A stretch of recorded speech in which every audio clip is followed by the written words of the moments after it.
सच्चिदानन्दरूपाय विश्वोत्पत्त्यादिहेतवे तापत्रयविनाशाय श्रीकृष्णाय वयं नमः।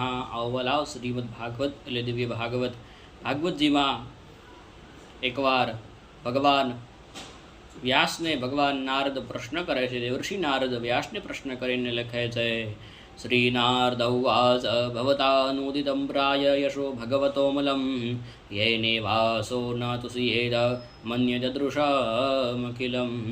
નારદજીએ વ્યાસને પ્રશ્ન કર્યો વ્યાસજીને કે પ્રભુ, તમે આટલા પુરાણોની રચના કરી, વેદોની રચના કરી, પણ જ્યાં સુધી તમે ગોવિંદના નો ગુણ ગાવ ત્યાં સુધી બધું વ્યર્થ છે। કારણ વ્યાસજી નારદજી એમ કહે છે કે જેમ કાગડાના હંસના ટોળામાં કાગડો નો શોભે, એમ જ્યાં સુધી તમે આ પુરાણોની રચના, વેદોની રચના બધું જ કર્યું છે, પણ જ્યાં સુધી તમે ગોવિંદના ગુણ નથી ગાતા ત્યાં સુધી બધું વ્યર્થ છે, એમ નારદજી આ શ્લોકમાં કહે છે। એ જ ભાવ સાથે જય હિન્દ, ભારત માતા કે જય, હરિઓમ તત્સત, જય દ્વારકાધીશ। વિડીયો પસંદ આવ્યો હોય લાઈક કરજો, શેર કરજો અને ચેનલને સબસ્ક્રાઈબ કરજો। રાધે રાધે, જય દ્વારકાધીશ।